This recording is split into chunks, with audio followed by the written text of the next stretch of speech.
Hey there everyone, how are you all doing today? I hope you are feeling great and looking forward to a happy and relaxing holiday. My name is Rabbit and welcome to episode number 47 of Let's Play Eternal Eyes on the PlayStation 1. In our last episode, we continued to just cram in 2 fights into one episode, which resulted in another half hour plus some change in terms of minutes episode.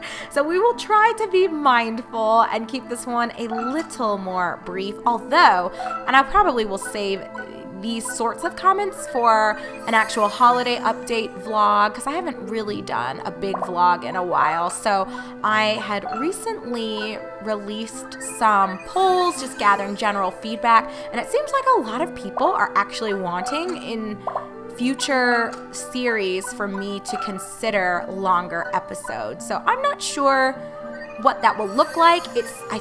Wait, didn't I already learn Hellsender? Hold on, you guys. Hold on. I'm pretty sure that is a bug. We already knew Hellsender, didn't we? Or am I full of shit? Oh. Yeah, it was the same effect as Miss Sats. It's in yellow and it's in white. I think that's a glitch. That's really weird. I wonder what was supposed to be there. Huh. Well, I mean, it's no monumental loss. Jewels are quite plentiful around here, so I'm not going to sweat the small stuff. We'll just keep on keeping on as usual. But anyway, as I was saying, I had released some polls, and it seems like a lot of you are wanting longer videos. And I think off the top of my head that I think it was a 25 to 30 flight fire? Is that what it said? Flight fire? I'll look at that in a second. Holy crap, that's cool.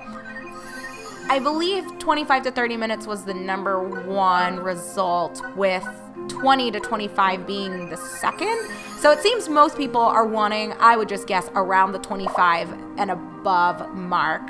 It just seems like maybe the 18 and under episodes can feel really short, and granted, there are going to be some moments where that's just how it's going to have to be. If it's right at the start of a boss fight, I'm not going to pad an episode to 25 minutes intentionally with 10 minutes of me talking just to hit 25 minutes if we're just waiting to get into a boss fight. Like, if it happens to just be a 14-minute episode and we've said everything and we're ready to just move forward, then we'll just leave it at that, and then the next episode will be dedicated to that. So there will always be fluctuations and some variation with episode length, but I think for sure with whatever our next 2 series will be to replace Paladin's Quest and this game, I will probably start having 25 minutes as my average, as opposed to, I think, how it's been now. I think like 18 to 19 has ended up being the average, so we'll see. Anyway, Flight Fire is the same effect as Hammerga. Okay.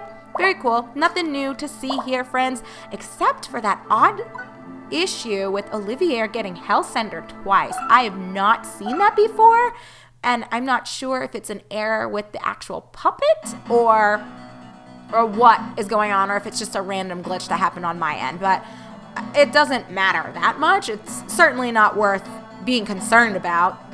Olivier doesn't really rely on his magic that much anyway, so I don't really care. He could have Hellsender 4 times, and it'd be strange, but I don't mind things being a bit peculiar from time to time. And oh yeah, I remember the different colored version of this puppet. What a weird model for a creature in this game. But this one's name is Baron, and he knows Shaker, Meteor, and Gustoga. All right, we're gonna just dive in, and actually, how do I want to do this? We've got a fella that's chilling over there to the left-hand side, so I think I'm actually going to try to kill him first and then let everyone else approach me. I think that's what I'm going to do. I have been enjoying that they've been giving us more opponents. That was one of my criticisms for the first few floors, and honestly, just recently, it's felt very much like having 5 was making fights too short. And now maybe you could argue that the fights take a long time. There's just a lot. Hold on. I mean, I guess we can use Hellsender. It's in yellow, and that is so weird. I'm not sure why they did it this way, but it works, whatever. Maybe it looks a little different from the other one, and it's just an error in the name. But no, that's the same effect as the other one. Okay, I don't know, guys. That's the exact same animation, so it is what it is. Question mark, question mark, question mark. But all right, so let me finish up my set of turns here. I don't think we'll be able to kill this thing. And once again, we have these shitty ponies that we did see in our last episode had a bad habit of healing up enemies just as I was about to seal the deal and kill them, but it's okay. You know what? It's still XP for us, so maybe that is a positive way of looking at it.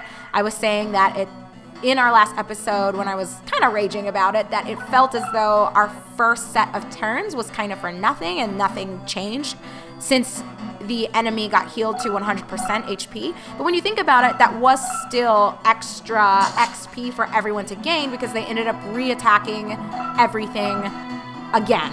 So, I don't know. I guess that's a way to just kind of spin it. And yeah, there we go. So we're seeing this get repeated like in episode 46, but it's all good. We all just got a little bit of extra XP to our names, and that'll bring us closer and closer to the next level. And I do think that we'll start killing at least one person per turn moving into this next one, since everyone's going to be around the same spot. And wow, you guys are not having Luke shit. And the ponies die very easily. I think it's these, what are their names?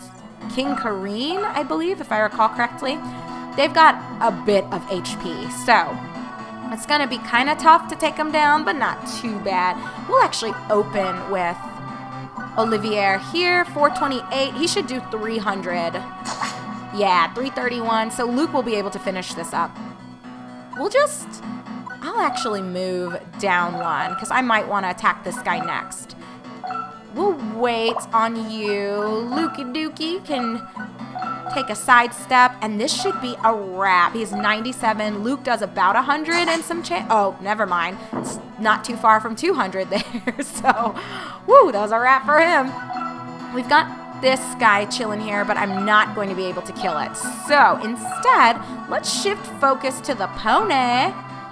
Like I said, it kind of reminds me of a knockoff of Rapidash, but it's cute. I wish I had one, to be honest, but I'm not sure how to make it, so we won't worry too much about it. But I will bring Lafern over here. Lafern, couldn't you have just turned into a beautiful little pony? How could you have done this and become this monster? I don't even know how to feel about this.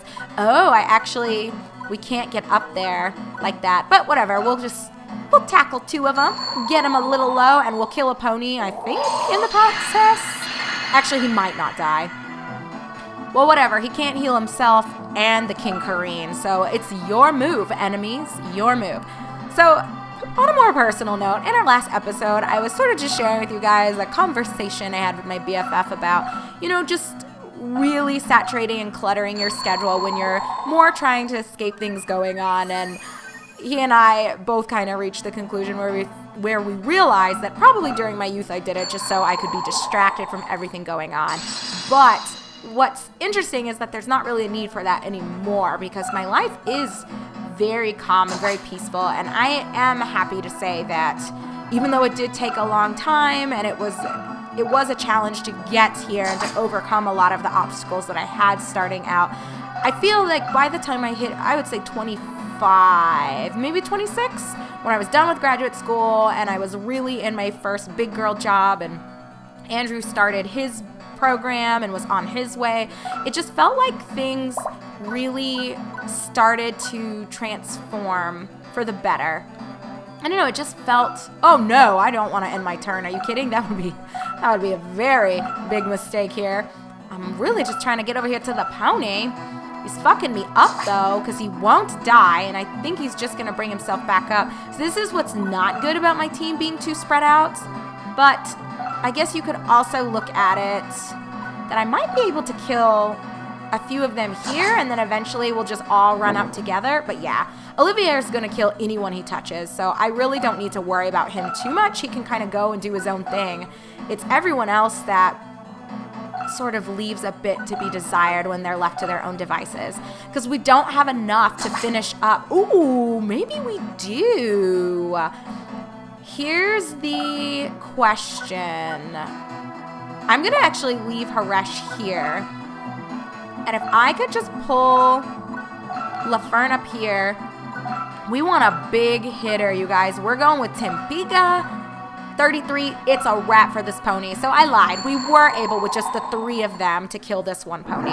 Now, we wouldn't be able to do the same thing for this King Kareen, but that's okay. The ponies are really what we need to be focusing first anyway, because they're going to be healing anyone who's left over. Even if they have like 1 HP, they're going to bring them back to about 100%. But anyway, back to me. Since the enemies are just doing their own thing, only, really prolonging their own inevitable demise. Although I guess they're not really prolonging it. I have to wait for them to take their turn. Just to be fair, I get it. Taking turns is important and a lesson we all learn in our youth. So I'm with you, game. I'm with you. I'm not mad about it.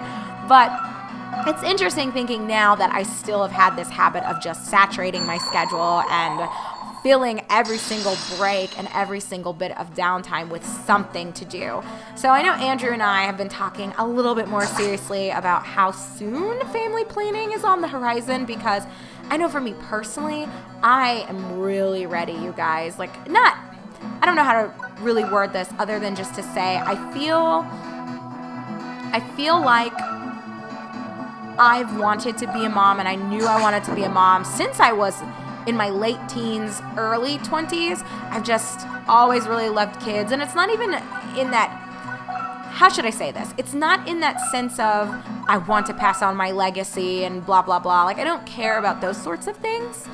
It's more so I always knew I just had so much love to give, and I wanted to have a big family. And I don't want to be an old mom, not because there's anything wrong with having kids when you're older in the sense of just the age in terms of the number alone, but more so that I know I want to be one of those moms that I'm just so active and I'm a part of everything happening in my children's lives for the entirety of their lives, or at least until I pass away. And also when they start having kids, I want to be a youthful grandma that can do a lot of active and physical things with my grandkids.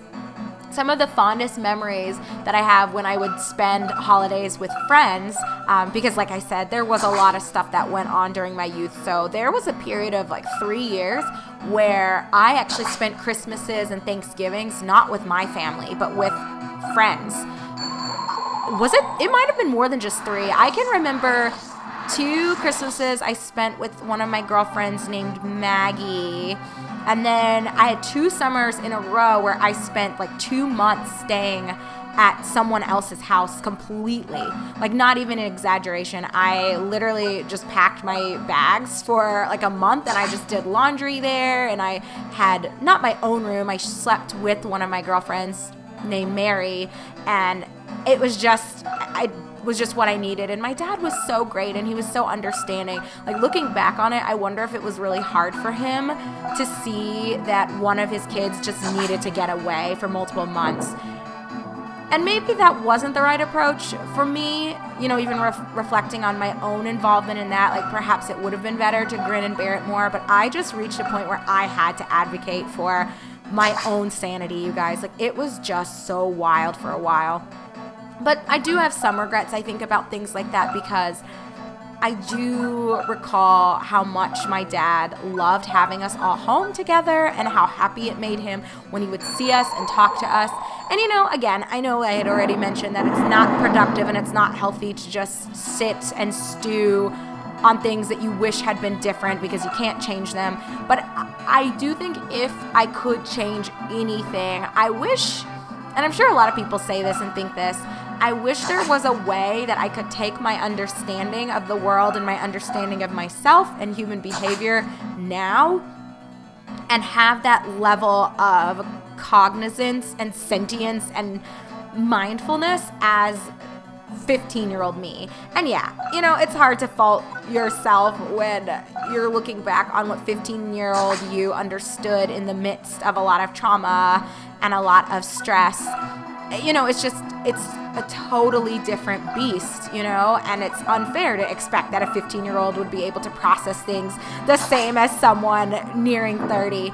But I do wish that I had reflected on things a little bit differently and that I hadn't saturated my schedule to the point of being kind of emotionally absent I think I really just couldn't deal with my mom, you guys. She was just so terrible for such a long time, and it just slowly ate away at my soul. But I think me removing myself from the home so much and from that atmosphere to that extent, it did remove me from having as deep of a relationship, I think, with my sister and my brother for a while.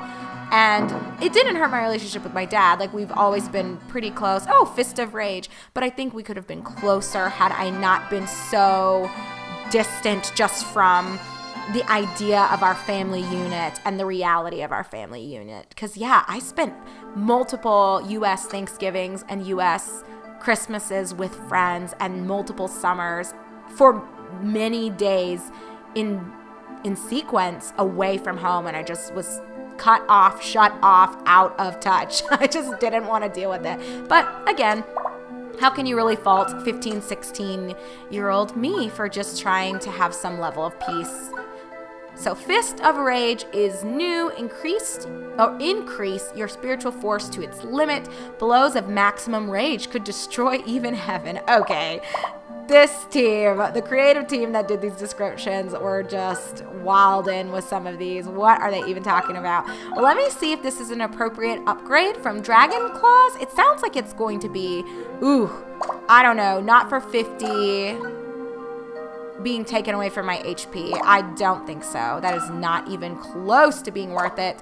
So no thank you. Maybe the sunset defense is going to drop by 30. And HR goes down. No, this is not good for Olivier, but maybe Haresh. The Ice Horn? Nope, I'm not doing anything that takes away defense and magical defense to that extent. That's 20 from defense, and it's just not worth it in any sense. So we're going to see. I don't think this is appropriate for LaFern at all. Yeah, it's not increasing her stats that need to be increased.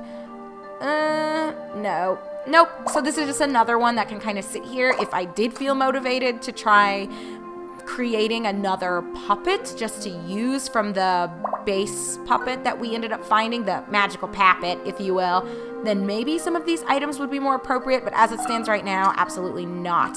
They're just not a suitable upgrade for anyone that I have in tow right now.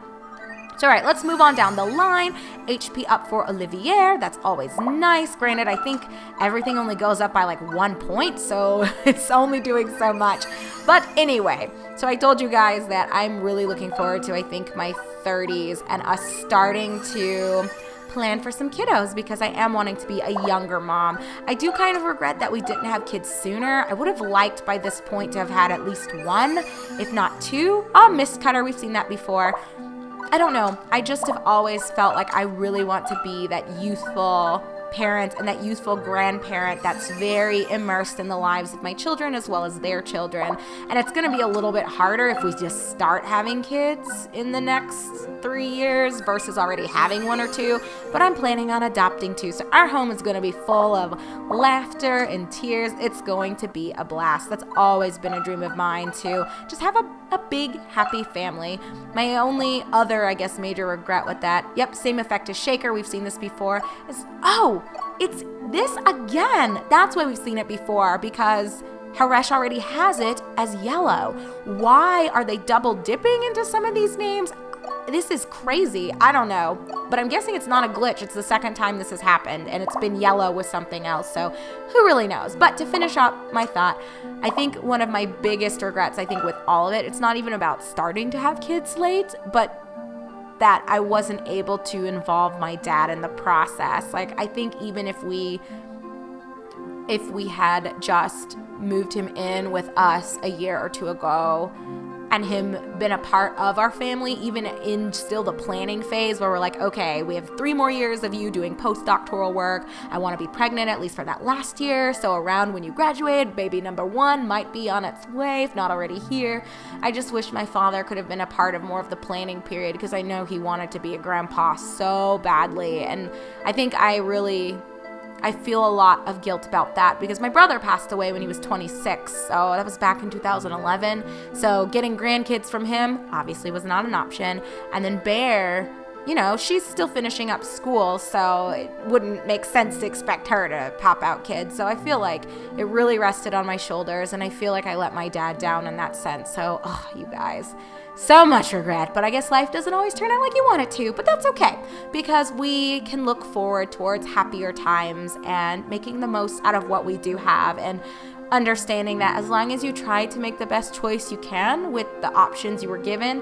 I mean, it's hard for anyone to really expect more from you compared to that, I guess. Like what your options were with the knowledge you had at the time compared to what you ended up really doing and your reasons behind taking the path and picking the choice that you did. I think it's important to weigh those things, and I feel objectively like, yeah, maybe things didn't go quite as planned, but they weren't the worst options, or they weren't the worst choices from the options in the hand that I had. So anyway, thanks for listening to me vent, you guys. I really appreciate you. When we come back together in episode number 48, we're just gonna, you guys know, I feel like I keep saying this, we're just gonna keep making our way through the tower here on Villy Island. I have no idea what awaits us on the other side, but we're gonna be ready to dive immediately in because we already checked out the Fist of Rage. We looked at the orbs and threw them at puppets, and even examined some of the spells that we unlocked. So there's nothing really waiting for us in episode number 48 other than to just dive right in and head onto the 7th floor. So take care, everyone. Be good, and I, your host, Rabbit, look eagerly forward to meeting you guys in our upcoming video number 48. So I'll see y'all there.